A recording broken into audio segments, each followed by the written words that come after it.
नमस्कार दोस्तों और प्रिय विद्यार्थियों, आप सभी का जागृति क्लासेस के ऑनलाइन लर्निंग प्लेटफॉर्म पे हार्दिक स्वागत है। लास्ट क्लास में हमने क्लास 11th के सरल रेखा चैप्टर के बारे में कुछ क्वेश्चंस किए थे। आज देखते हैं नेक्स्ट क्वेश्चन, प्रश्न क्रमांक 17। एक समकोण त्रिभुज के कर्ण के अंतः बिंदु, ठीक है, 1,3 और -4,1 है। तो सबसे पहले हम एक समकोण त्रिभुज बना लेते हैं, ठीक है। और इस समकोण त्रिभुज में कुछ इस तरीके से कर्ण के अंतः बिंदु, तो कर्ण मतलब इसे मैं ए बी और सी लिख लेता हूं, ठीक है। और ए के निर्देशांक मान लेते हैं हमारे पास 1,3 है, ठीक है। और सी के निर्देशांक मान लेते हैं हम -4,1 है, ठीक है। और बी बिंदु हमें दे नहीं रखा। त्रिभुज के पाद मतलब लेग्स समकोणीय भुजाओं के समीकरण हमें ज्ञात करना है, ठीक है। तो हमें क्या करना है, एक तो BC का समीकरण ज्ञात करना और एक AB का समीकरण ज्ञात करना। अब सुनिए, ये अपने पास क्या है, 90 डिग्री है ना। अब ध्यान दीजिएगा, इस क्वेश्चन में जो डेटा दे रखा है वो सफिशिएंट नहीं है। क्यों नहीं है सफिशिएंट? क्योंकि अगर A बिंदु, देखो AB का हमें समीकरण ज्ञात करना है, ठीक है, और BC का अगर हमें समीकरण ज्ञात करना है तो पहली चीज ये होगी कि AB या BC में से किसी एक की प्रवणता है, स्लोप पता होनी चाहिए। लेकिन ऐसा हमें कुछ दे नहीं रखा, तो हमें ये मान के चलना है कि ये कोण जो है, ये कोण 45 डिग्री का और ये कोण भी कितने डिग्री का, 45 डिग्री का हमें मान के चलना है, ठीक है। तभी हमारा ये क्वेश्चन सॉल्व हो पाएगा, अदरवाइज नहीं हो पाएगा, ठीक है, क्योंकि डेटा इनसफिशिएंट है। चलिए अब हम क्या करते हैं, सबसे पहले कि कर्ण AB का समीकरण, ठीक है, कर्ण AB का समीकरण। तो दो बिंदुओं से जाने वाली रेखा, तो A बिंदु के निर्देशांक 1,3 है ना, एवं B बिंदु के निर्देशांक हमारे पास -4,1, ठीक है। तो AB का अगर हम समीकरण ज्ञात करना, AB नहीं, AC का समीकरण ना, यहां पर आपके पास AC आएगा।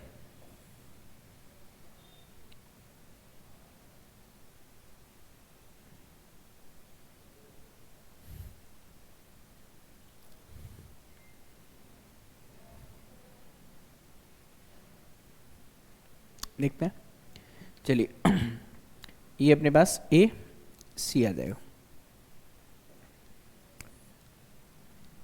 -4,1 है ना। यहां पर भी आपके क्या होगा, AC होगा, AC का समीकरण। अब देखिएगा, AC का समीकरण हम कैसे ज्ञात करेंगे, y माइनस का y1 equals to y2 minus y1 divide by x2 minus का x1 और यहाँ पर x माइनस का x1, ठीक है। अब देखिएगा, y माइनस y1 मतलब कितना आएगा, y माइनस का एक, हम इसको 1 ले लेते हैं, इक्वल्स टू x माइनस का कितना, 3, ठीक है। अब y2 माइनस y1 का मतलब होगा 1 माइनस का 3 है ना, और डिवाइड बाय -4 माइनस का 1, तो ये मिल जाएगा y माइनस का 1 बराबर माइनस का 2 और यहाँ से माइनस का 5 और x माइनस का कितना, 3, ठीक है। फिर से देखिएगा, ये x1 y1 और ये x2 y2 है, तो y माइनस का y1 y माइनस का 1, x माइनस का x1, तो देखिए y माइनस का y1, तो यहाँ पर कितना आएगा, यहाँ पर आएगा अपने पास 3 है ना, ये आएगा अपने पास 3 और यहाँ पर भी अपने पास आएगा कितना, 3, ठीक। फिर x माइनस का x1, तो यहाँ पर कितना मिलेगा अपने को, 1, ये भी 1 और ये भी 1, ठीक है। फिर y2 माइनस y1 का मतलब 1 माइनस का 3 और x2 माइनस x1 का मतलब है -4 माइनस का 1, ठीक है। चलिए यहाँ तक मेरे हिसाब से आपको कोई दिक्कत नहीं होगी। ये माइनस माइनस क्या हो जाएंगे, प्लस हो जाएंगे।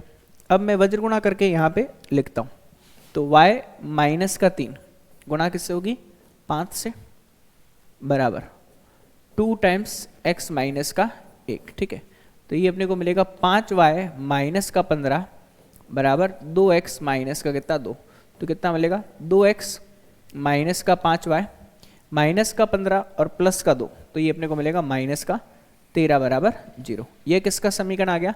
ये आ गया अपने पास AC का समीकरण। ठीक है, इसको थोड़ा सा और सही ढंग से लिखें तो कितना लिख सकते हैं? 5y बराबर 2x माइनस का 13, या फिर y बराबर 2/5 इंटू एक्स माइनस का 13/5। ठीक है, तो अगर m का मान अगर देखें तो m का मान कितना आ रहा है? 2/5 के बराबर आ रहा है, और यहाँ से भी अपने को 2/5 दिखाई दे रहा है। ठीक है, अब ध्यान देना मैं मान लेता हूँ ये m है, ये m1 इसकी प्रवणता और इसकी प्रवणता m2।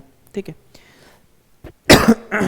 अब किसी भी एक से हम ले लेते हैं। देखिएगा, इसने 45 डिग्री का कोण बनाया BC रेखा से ना, तो AB और BC के बीच का कोण AB एवं AC के मध्य कितना कोण है?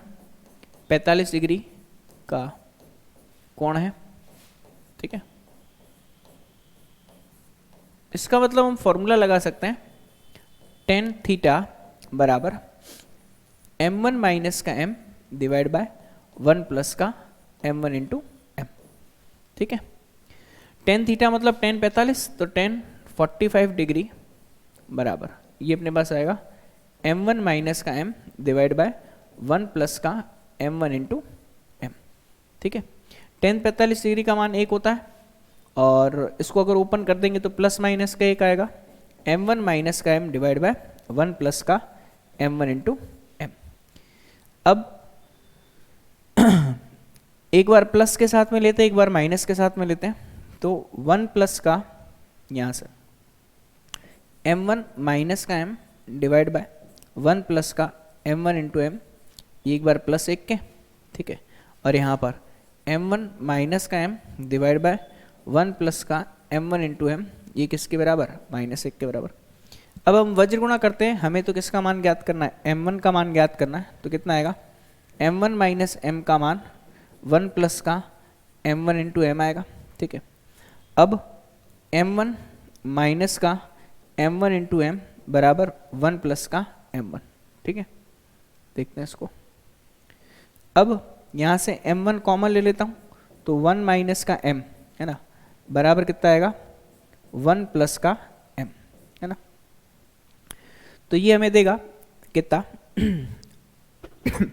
m1 का मान 1 plus m divide by 1 minus का m, m1 का मान 1 plus m divide by 1 minus का m, और m का मान हमें किसके बराबर दे रखा है? 2/5 के बराबर दे रखा है, तो m1 कितना मिलेगा?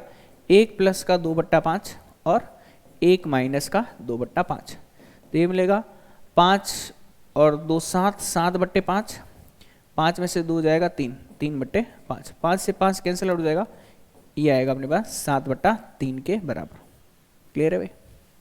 ठीक है, और दूसरे से अगर हम ज्ञात करना चाहें तो वो आएगा -3/7 के बराबर। आप कैलकुलेट करके भी देख सकते हैं।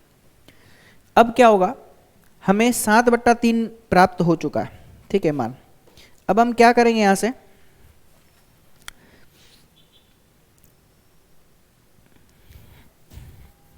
अब हम रेखाओं के समीकरण ज्ञात करेंगे। ठीक है, तो देखिए, एक तो रेखा गुजर रही है कहां से? 1,3 से, एक गुजर रही है -4,1 से, तो यहां से 1,3 एवं -1,4 से जाने वाली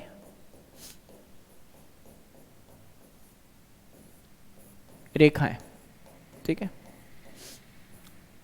देखिए ये हम क्या करेंगे, y माइनस का 3 बराबर x माइनस का 1, और इधर से y माइनस का 4 बराबर x प्लस का 1। एक के लिए हम प्रवणता लेंगे 7/3 और दूसरे के लिए लेंगे -3/7, तो इसके लिए 7/3 और इसके लिए -3/7। तो देखिए 3 गुणा y माइनस का 3, ये बराबर आएगा x माइनस 1 गुणा 7 के, या फिर 3y माइनस का 9 बराबर 7x माइनस के 7 के, तो 7x माइनस का 3y है ना, और ये अपने पास मिलेगा माइनस के 2 बराबर 0 के। ठीक है जी, एक समीकरण तो ये मिल गया। दूसरा 7 गुणा y माइनस का 4 है ना, ये बराबर आएगा माइनस के 3 गुणा x प्लस 1 के, फिर 7y माइनस का 7 चौक 28 बराबर माइनस का 3x माइनस का 3, तो 3x प्लस का 7y और ये अपने को मिल जाएगा माइनस का 25 बराबर 0। तो ये दोनों आपके समीकरण होंगे किसी समकोण त्रिभुज के लंबवत रेखा होंगे। ठीक है जी, तो मेरे हिसाब से आपको ये बात समझ में आ गई होगी। ये समीकरण है ए बी का, ठीक है, और ये समीकरण है बी सी का।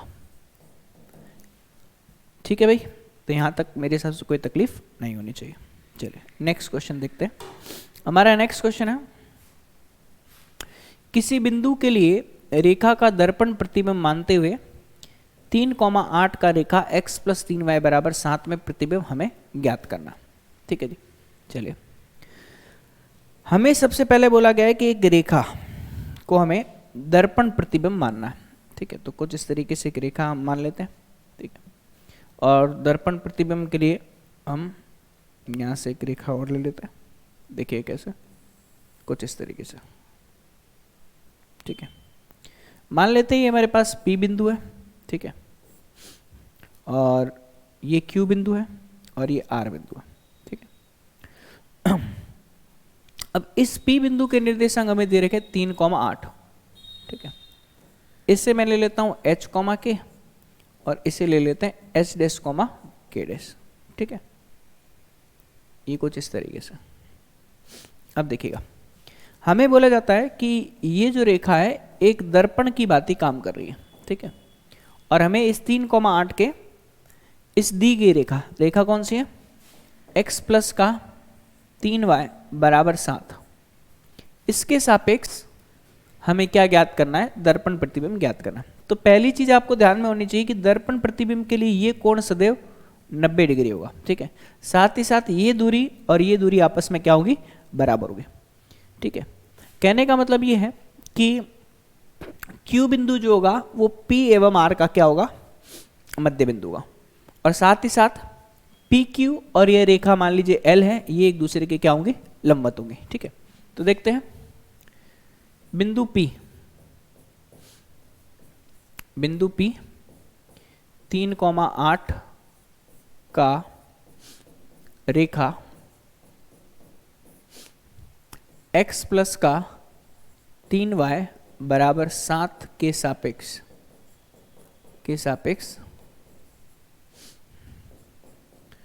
प्रतिबिंब हेतु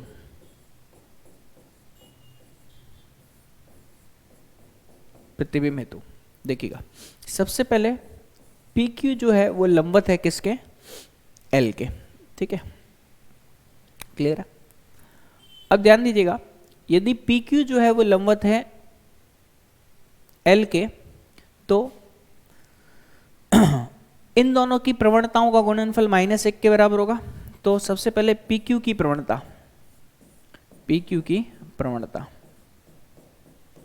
ये हमारे पास किसके बराबर आएगी, ये आएगी हमारे पास K माइनस का 8 बट्टे में H माइनस का 3। ठीक है, और L की प्रवणता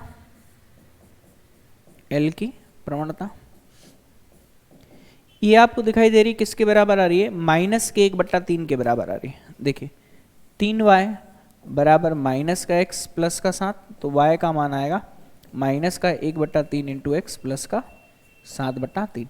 तो इसकी प्रवणता आ रही है -1/3 के बराबर। ठीक है, अब क्या, क्योंकि ये दोनों एक दूसरे के लंबवत हैं तो प्रवणताओं का गुणनफल -1 के बराबर, तो K -8 और H -3 इंटू क्या, माइनस का 3/7, यही है, माइनस का 1/3 है ना, माइनस का क्या, 1/3, ये किसके बराबर, -1 के बराबर। ये तो माइनस माइनस प्लस हो जाएगा, तो हम क्या कर सकते हैं, K -8 का जो मान है वो कितना होगा, 3 टाइम्स H -3 के बराबर होगा। इसे हम समीकरण नंबर 1 दे देते हैं। ठीक है जी, यहाँ तक मेरे हिसाब से आपको कोई दिक्कत नहीं होनी चाहिए। क्लियर है भाई सभी को, है ना? चलिए, ये तो हो गया हमारा मामला पहला। अब दूसरी चीज क्या? दूसरी चीज ये है कि ये h, k जो बिंदु है ना, यह इस रेखा पर स्थित है ना? मतलब Q बिंदु जो है, देखिएगा यहां से इसको हटा देते हैं। हम बोल सकते हैं बिंदु Q, बिंदु Q रेखा L पर स्थित है, L पर स्थित है। इसका मतलब क्या होगा? यह इसकी समीकरण को संतुष्ट करेगा। समीकरण है x प्लस 3y बराबर 7, x प्लस 3y बराबर 7, और Q जो है वो h, k है, तो 3 टाइम्स h प्लस 3 के बराबर कितना हो जाएगा? 7 हो जाएगा। ठीक है, अब हम एक काम करते हैं, h से मान निकालते हैं। तो h का मान आएगा 7 माइनस का 3 के, है ना? इससे हम समीकरण नंबर 2 देते हैं। अब h का मान हम समीकरण 2 से समीकरण 1 में रख देंगे। तो देखिएगा हमें क्या मिलेगा। यहां से हमें मिलेगा k माइनस का 8 बराबर 3 टाइम्स h का मान 7 माइनस का 3 के, तो 7 माइनस का 3 के, ठीक है, और माइनस का कितना है? 3 है। k माइनस का 8 बराबर, ये अपने पास 7 तिया 21 माइनस का 3 तिया 9 के, और माइनस का कितना? 3। 21 में से 7 जाएगा तो 18 माइनस का 9 के, है ना? ये k माइनस का कितना? 8 है। पक्षांतरण करेंगे तो ये 10 के आ जाएगा, और उधर कितना आ जाएगा अपने पास? 28 आ जाएगा। ठीक है, 18 प्लस 8 ये कितना मिलेगा हमें? 8 8 16 26 मिलेगा। ठीक है, क्लियर है? तो k का मान अपने पास आ जाएगा क्या? 26/10 या फिर 13/5 के बराबर। k का मान जैसे आया तो h का मान निकाल सकते हैं। तो h का मान आ जाएगा 7 माइनस का 3 इंटू 13/5। ठीक है, तो 7 माइनस का 13 3 39/5, 7 पंचो 35, 35 माइनस का 39/5। तो ये हमें मिलेगा किसके बराबर? माइनस के 4/5 के बराबर। तो Q बिंदु के हम निर्देशांक लिख सकते हैं माइनस का 4/5 कॉमा कॉमा क्या? K का मान कितना है? 13/5। ठीक है, ये हमारे पास किसके निर्देशांक आ जाएंगे? Q बिंदु के निर्देशांक आ जाएंगे। अब ये ध्यान रखना है कि बिंदु Q जो है वो क्या है? मध्य बिंदु है ना? बिंदु Q जो है वो क्या है? मध्य बिंदु है।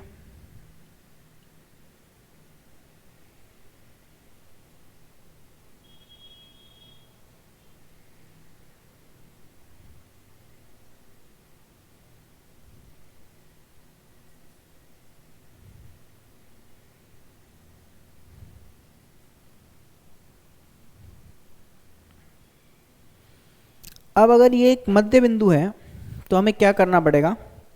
हमें मध्य बिंदु सूत्र से क्या करने पड़ेंगे? इसके मान निकालने पड़ेंगे। ठीक है, इस क्वेश्चन में मध्य बिंदु सूत्र से हमें क्या करने पड़ेंगे? मान निकालने पड़ेंगे। तो देखिए 3,8 और h डैश k डैश का मध्य बिंदु क्या है? h, k। ठीक है, तो हम ज्ञात करते हैं क्या? P एवं Q, P एवं Q, P एवं R का मध्य बिंदु Q है ना? हमें मान R का ज्ञात करना है। तो हम बोल सकते हैं कि Q जो है वो कैसे आएगा? Q के निर्देशांक कितने अपने पास? -4/5 कॉमा 13/5। ये अपने पास माइनस का 4/5 कॉमा 13/5 है। ठीक है, तो माइनस का 4/5 जो होगा वह P बिंदु के निर्देशांक और R बिंदुओं के निर्देशांक। R बिंदु का निर्देशांक तो क्या है? H डबल डैश लिया हमने, ये H के लिया और H डैश लिया, एच डैश प्लस का बट्टा 2 है ना। एच डैश पी बिंदु के निर्देशांक कितने 3,8 है, तो ये 3, और उसी तरीके से 13/5 जो है वो अपने पास क्या आएगा के डैश प्लस है ना 3,8 है बट्टा कितना 2, मध्य बिंदु सूत्र से 3,8 से निकाला हमने, ठीक है। अब हम क्या करेंगे, मान ज्ञात करेंगे। तो देखिएगा यहाँ से अगर मान ज्ञात करेंगे तो माइनस का 8 बट्टे कितना आएगा 5 बराबर किसके एच डैश प्लस का 3 के, पक्षांतरण करेंगे तो एच डैश का मान आएगा माइनस का 8 माइनस का 3 है ना, और यहाँ पर 5, तो 5 3 15 माइनस का 8 और माइनस का 15 बट्टे कितना 5। तो हमें बिंदु प्राप्त होंगे माइनस का 23/5। उत्तर क्या आ रहा है -1, -4 आ रहा है। चलिए देखते हैं।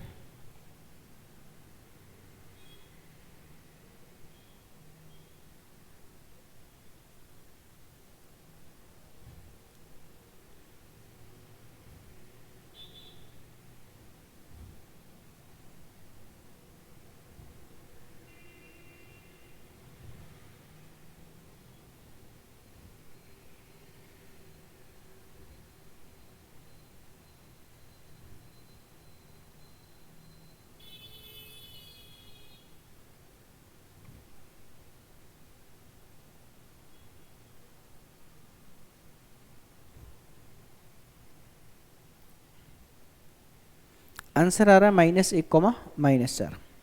देख लेते हैं एक बार कैलकुलेशन में कहीं कोई दिक्कत तो नहीं है। सबसे पहले हमने क्या माना 3,8 पी बिंदु को माना, इसका मध्य बिंदु h, k है, ठीक है, और दूसरा बिंदु है h डैश, k डैश, ठीक है, यह इसका प्रतिबिंब बिंदु है।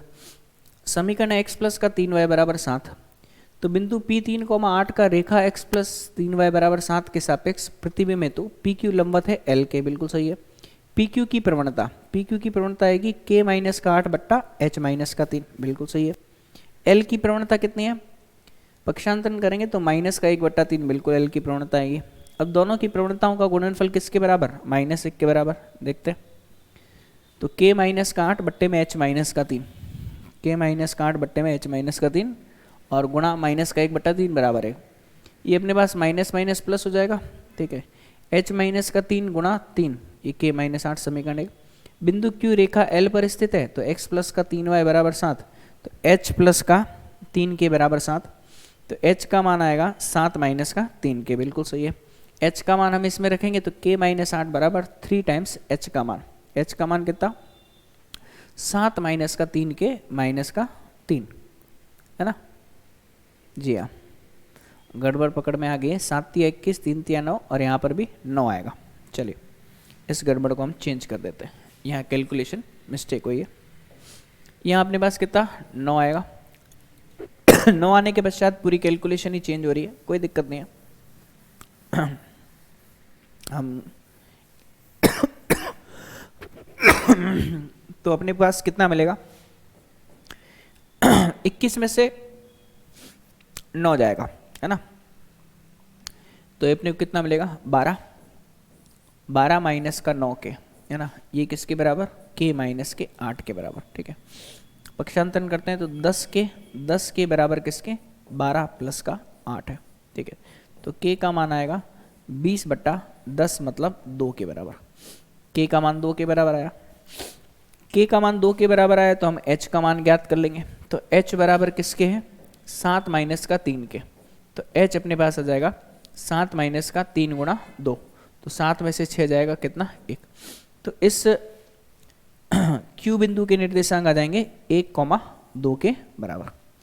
Q बिंदु 1,2 के बराबर आ गया तो हमें पता है कि P एवं R का मध्य बिंदु Q है, तो ये अपने पास क्या है 1,2 है। चलिए 1,2 है तो यहाँ पर 1 आएगा, ठीक है, और यहाँ पर कितना आएगा 2 आएगा। अब गणना चेंज जाएगी पूरी, कितना आएगा 2 बराबर h डैश प्लस का 3 आएगा, तो h डैश का मान आएगा -1 के बराबर, और 2 गुणा 2 4 बराबर क्या k डैश प्लस 8, ठीक है। तो k डैश का मान आएगा -4। तो प्रतिबिंब जो होगा r बिंदु के निर्देशांक -1, -4 होंगे। ठीक है जी। तो यहाँ तक मेरे हिसाब से समझ में आ गया होगा। चलिए अगला सवाल देखते हैं।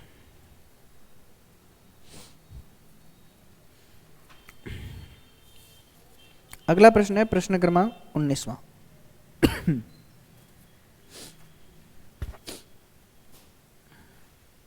19वें प्रश्न में हमें क्या बोला गया?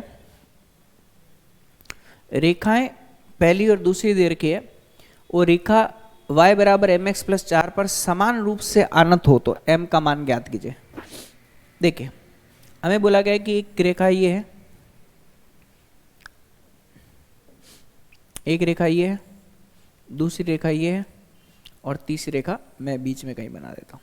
ठीक है, देखिए मुझे बोला जाता है कि एक रेखा हमने यहाँ पर y बराबर कितनी है 3x प्लस 4 है, एक रेखा यहाँ पर कितनी है 2y बराबर x प्लस का 3 है, और एक रेखा बीच में y बराबर कितना mx प्लस 4 है। हमें बोला जाता है कि y बराबर mx प्लस 4 इन पर समान रूप से आनत है, मतलब ये भी कोण थीटा है और ये भी कोण थीटा है। ठीक है, तो हमें क्या करना है, m का मान ज्ञात करना। तो हम वही फॉर्मूला लगाएंगे। सबसे पहले इसके m के मान के लिए तो y बराबर कितना आएगा अपने पास x बट्टा 2 प्लस का 3 बट्टा 2। ठीक है, इसकी प्रवणता हम मान लेते हैं m2 का मान 1 बट्टा 2 है। इसकी प्रवणता मान लेते हैं m1 का मान कितना 3 है, और इसकी प्रवणता m दे रखी है। कोण बीच में क्या है थीटा। तो देखिए 3 है 1 बट्टा 2 और कितनी है m है। ठीक है, तो टेन थीटा का मान m माइनस का 3 बट्टे में 1 प्लस का 3m है ना, और यहां से टेन थीटा का मान m माइनस का 1 बट्टा 2 1 प्लस का m बट्टा 2 है ना। इस तरीके से हम निकाल सकते हैं। अब देखिएगा ये दोनों टेन थीटा आपस में क्या है बराबर है। ठीक है, तो हम क्या कर देते हैं, इन दोनों को बराबर कर देते हैं। m माइनस का 3 1 प्लस का 3m बराबर m माइनस का 1 बट्टा 2 1 प्लस का m बट्टा 2। दोनों के ऊपर क्या है मॉड है। जैसे ही मॉड खुलेगा प्लस माइनस का चिन्ह आएगा। ठीक है, इक्वल्स टू ये अपने पास आएगा प्लस माइनस का m माइनस का 1 बट्टा 2 और 1 प्लस का m बट्टा 2। ठीक है, क्लियर है। अब हम क्या करेंगे, यहां से एक बार प्लस साइन के साथ में सॉल्व करेंगे, एक बार माइनस साइन के साथ में सॉल्व करेंगे। तो m माइनस का 3 बट्टे में 1 प्लस का 3m, m माइनस का 1 बट्टा 2 और 1 प्लस m बट्टा 2। उसी प्रकार से एक बार माइनस साइन के साथ में m माइनस का 3 बट्टे में 1 प्लस का 3m, ये बराबर आएगा m माइनस का 1 बट्टा 2 और 1 प्लस का m बट्टा 2। सॉल्व करेंगे तो m के दो अलग अलग मान आएंगे। अब ये सॉल्यूशन काफ़ी आसान है, ज़्यादा मुश्किल नहीं है। तो एक m का मान अपने को मिलेगा किसके बराबर,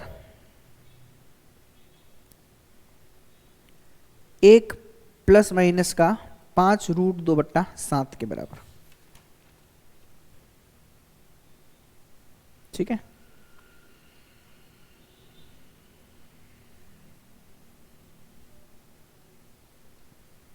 एक बार प्लस साइन में एक बार माइनस साइन में। तो 1 प्लस माइनस का 5√2/7,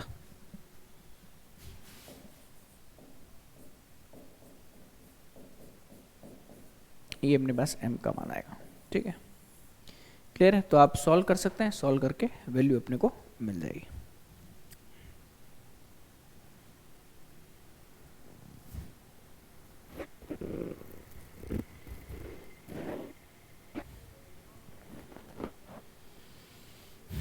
यहाँ तक मेरे हिसाब से आपको समझ में आ गया होगा, कोई दिक्कत वाली बात नहीं है।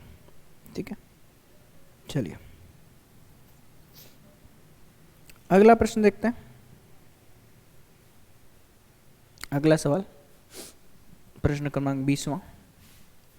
20वें प्रश्न में बोला गया है, यदि एक चर बिंदु px, y कि दी गई दोनों रेखाओं से लंबिक दूरियों का योग 10 होता है तो ये दर्शाइए कि P अनिवार्य रूप से एक रेखा पर गमन करता है। चलिए हमें बोला जा रहा है कि एक रेखा हमारे पास ये है, दूसरी रेखा हमारे पास ये है, ठीक है। कोई P बिंदु यहाँ पर है, ठीक है, और इस P बिंदु का इन दोनों रेखाओं से लंबवत दूरियाँ, ये एक लंबवत दूरी हम मान लेते हैं, ठीक है, और ये मान लेते हैं एक दूसरी लंबवत दूरी ये, ठीक है। इन दोनों लंबवत दूरियों का जो योग है, ठीक है, वह सदैव अचर रहता है, ठीक है। ये मैं मान लेता हूँ Q और ये मान लेता हूँ R। एक रेखा का समीकरण है x प्लस वाई बराबर 5, दूसरी रेखा का समीकरण है 3x माइनस का 2y प्लस 7 बराबर 0, ठीक है। तो हमें ये दर्शाना है कि ये जो रेखा है P बिंदु है वह आवश्यक रूप से क्या है, एक रेखा को ही निरूपित कर रहा है, मतलब इसका बिंदु पथ क्या है, एक सरल रेखा ही है, ठीक है। तो हम देख लेते हैं, ठीक है, कि प्रश्नानुसार P R plus P M, P R plus P Q, इसका योग 10 के बराबर दे रखा है, ठीक है। तो सबसे पहले हम क्या करेंगे, P बिंदु से R बिंदु पर लंबवत दूरी निकालेंगे और P बिंदु से इस दूसरी वाली रेखा पर भी लंबवत दूरी निकालेंगे, ठीक है। और उन दोनों का योग क्या कर देंगे हम, किसके बराबर, 10 के बराबर कर देंगे। तो अब देखिए पी आर का मान कितना आएगा, पी आर का मान आएगा इस रेखा का समीकरण 3x माइनस का 2y प्लस 7 है ना, और अंडर रूट में कितना, 3 का स्क्वायर 9, 2 का स्क्वायर 4, और ये दूसरी वाली रेखा यहाँ पे x और y है तो x y रहने देते हैं, x प्लस वाई माइनस का 5, और ये 1 का स्क्वायर 1 आएगा और 1 का स्क्वायर 1 आएगा, बराबर किसके, 10 के, ठीक है जी। जब हम इसको सॉल्व करेंगे तो ये अपने को कितना देगा, 3x माइनस का 2y प्लस 7 बट्टे में अंडर रूट में कितना, 9 प्लस 4 अंडर रूट में 13 plus x plus y minus 5 बट्टे में कितना, रूट 2, ये भी मोड में, ठीक है, बराबर किसके, 10 के। जब हम क्या करेंगे, इसका वर्ग करके हल करेंगे, या फिर आप यहाँ पे भी देख सकते हो कि दिया गया समीकरण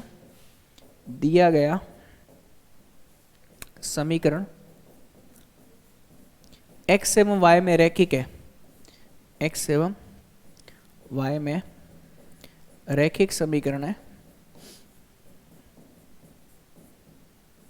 तो यह एक सरल रेखा को निरूपित करता है, यह एक सरल रेखा को निरूपित करेगा,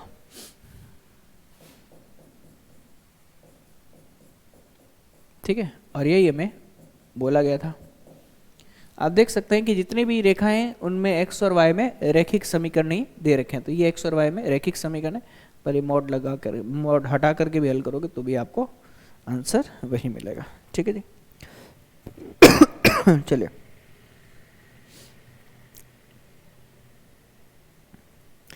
अब हम क्या करते हैं, नेक्स्ट में चलते हैं।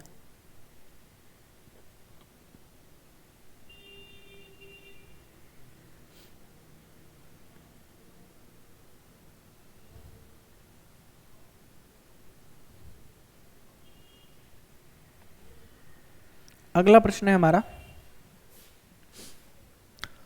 दो समांतर रेखाओं से समदूरस्थ रेखा का समीकरण ज्ञात कीजिए।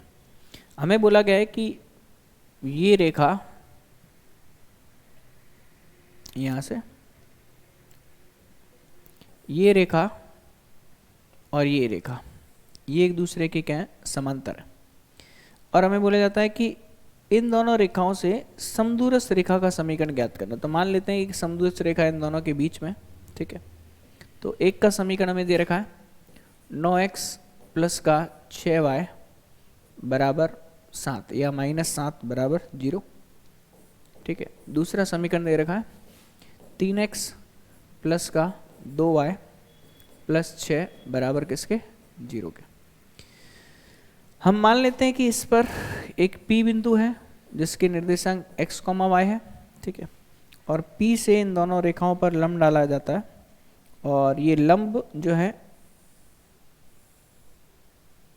दोनों से दूरियां जो है आपस में बराबर है, ये दूरी और ये दूरी आपस में क्या बराबर है, ठीक है। तो हमें यहाँ से P बिंदु से P से रेखा कौन सी 9x प्लस 6y माइनस 7 एवं 3x प्लस 2y प्लस 6 बराबर 0 समदूरस्थ है, ठीक है। ये समदूरस्थ है, इसका मतलब क्या होगा कि इन दोनों रेखाओं से इस P बिंदु द्वारा डाला गया लंब जो है वो आपस में क्या होगा, बराबर होगा। तो हम क्या कर सकते हैं, यहाँ से पी क्यू इसे मान लेते हैं और इससे पी आर मान लेते हैं। तो पी क्यू की लंबाई किसके बराबर है, पी आर के बराबर है, ठीक है। तो नेक्स्ट में हम पी क्यू देखना भाई, रेखा का समीकरण क्या है 9x प्लस 6y माइनस 7। तो 9x प्लस 6y माइनस का 7 बट्टे में अंडर रूट में 9 का स्क्वायर 81, 6 का स्क्वायर 36, ये बराबर है किसके 3x plus 2y plus 6, 3x plus 2y plus 6 है ना, और 3 का स्क्वायर 9, 2 का स्क्वायर 4, ये आपस में बराबर है, ठीक है। अब हम इसको हल करते हैं, सॉल्व करेंगे तो एक बार प्लस के साथ में एक बार माइनस के साथ में, ठीक है। तो ये अपने को मिलेगा 9x प्लस का 6y माइनस का 7, ये 6x 7 और यहाँ से 8 और 3 11 अंडर रूट में 117 बराबर प्लस माइनस का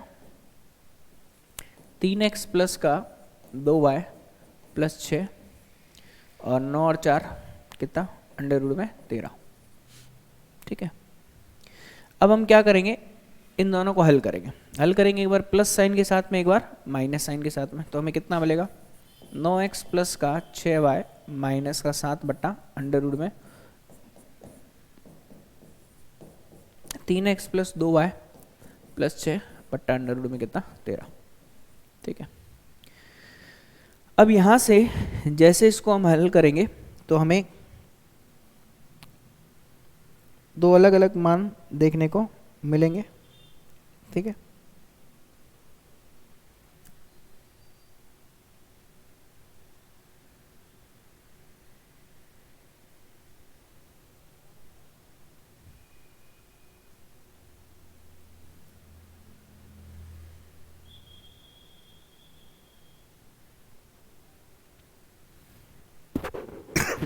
अब देखिएगा इसमें माइनस साइन के साथ में 9x प्लस का 6y माइनस 7 बट्टा अंडर रूट में 117, ठीक है। ये बराबर है माइनस में 3x प्लस का 2y प्लस 6 बट्टे में अंडर रूट में 13, ठीक है। अब ध्यान देना इस अंडर रूट में 117 को हम क्या लिख सकते हैं, क्योंकि 13 गुणा 6, 13 गुणा कितना 13 गुणा जो 3 है ना, 13 गुणा 3 या 13 गुणा कितना,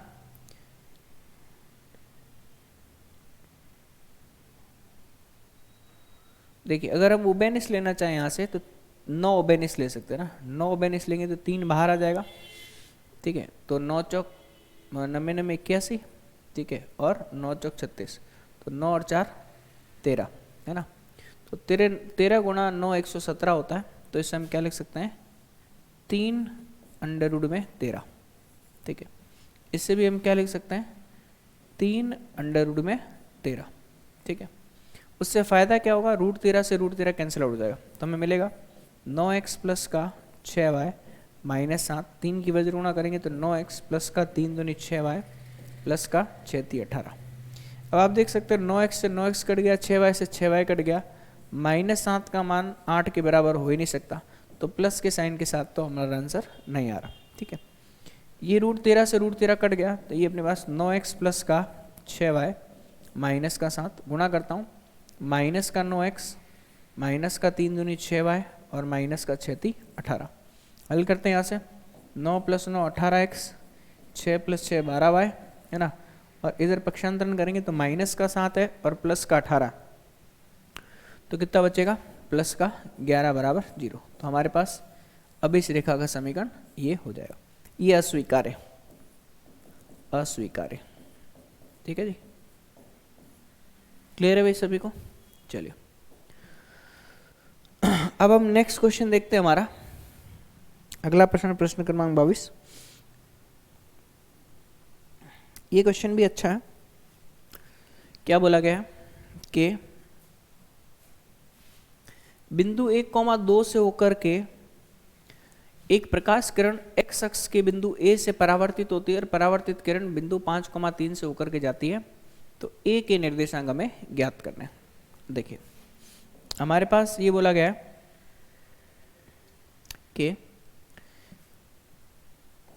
x अक्ष, ध्यान दीजिए, हमें बोला गया है x अक्ष, x अक्ष की किसी बिंदु पर, है ना, x अक्ष के किसी बिंदु A पर, तो हम मान लेते हैं एक किरण ऐसे आ रही है, ठीक है, यहाँ तक आई, फिर इसके पश्चात यहाँ से परावर्तित होकर के चली गई, ठीक है। और ये कहाँ से आ रही है, ये आ रही है 1,2 से, ठीक है, और परावर्तित A बिंदु पर हो रही है। A बिंदु पर कोई निर्देशांक मान लेता हूँ मैं x1, 0, और यहाँ पर किसी और बिंदु B 5,3 से परावर्तित होकर के जा रही है। तो हमें इस A बिंदु के निर्देशांक ज्ञात करना है, ठीक है। तो प्रश्नानुसार A 1,2, अच्छा उसमें A दे रखा है तो इसे हम P और Q ले लेते हैं, ठीक है। इसे हम क्या ले लेते हैं, P ले लेते हैं, ये बिंदु P ले लेते हैं, ठीक है, और इसे हम Q बिंदु ले लेते हैं, ठीक है। P 1,2 से रेखा किरण, क्योंकि किरण रेखा की भांति काम कर रही है, रेखा किरण x अक्ष पर A x1, 0 से परावर्तित होकर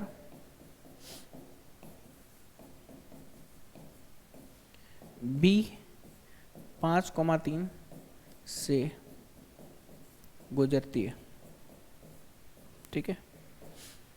अब ध्यान देना, अगर मैं बात करूं यहां से,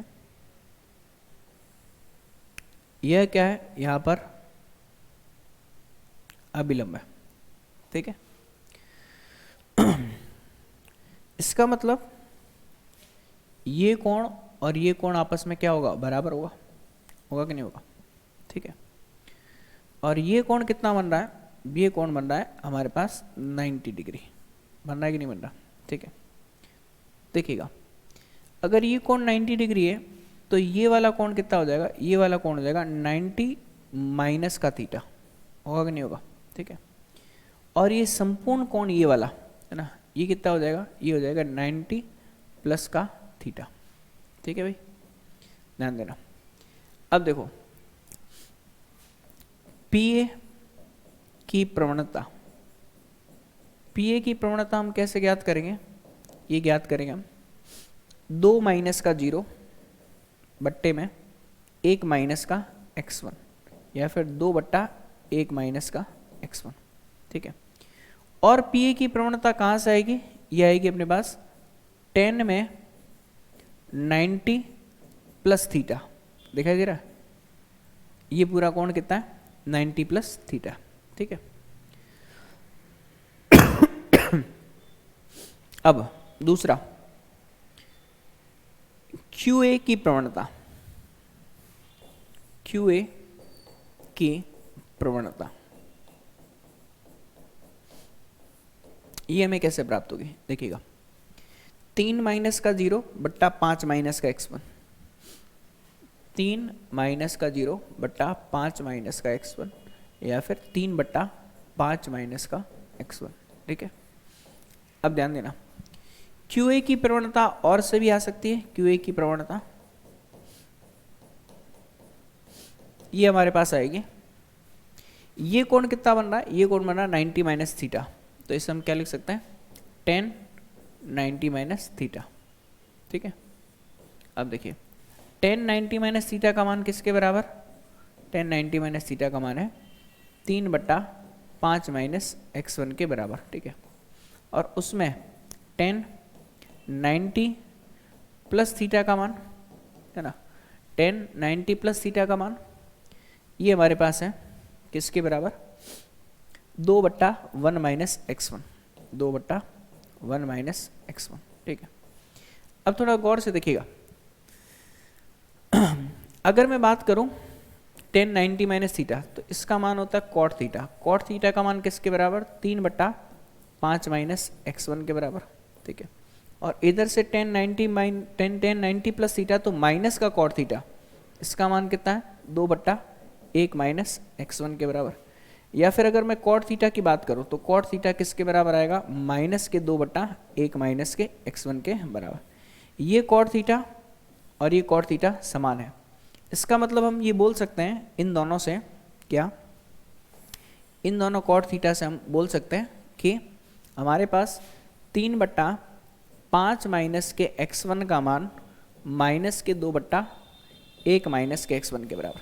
वज्र गुणा करते हैं, 1 माइनस x1 बराबर, ये किसके गुणा है, 3 गुणा है, बराबर माइनस का 2, 5 माइनस का क्या है, x1, ठीक है। तो यहाँ से कितना आएगा, 3 माइनस का 3 टाइम्स x1 बराबर माइनस का 10 प्लस का 2x1, है ना।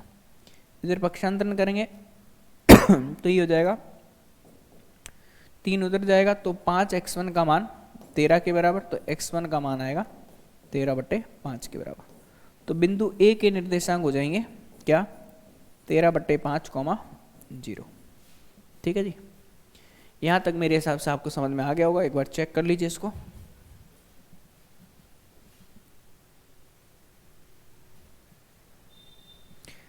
नेक्स्ट क्वेश्चन हम नेक्स्ट क्लास में देखेंगे। आज के लिए इतना ही, धन्यवाद।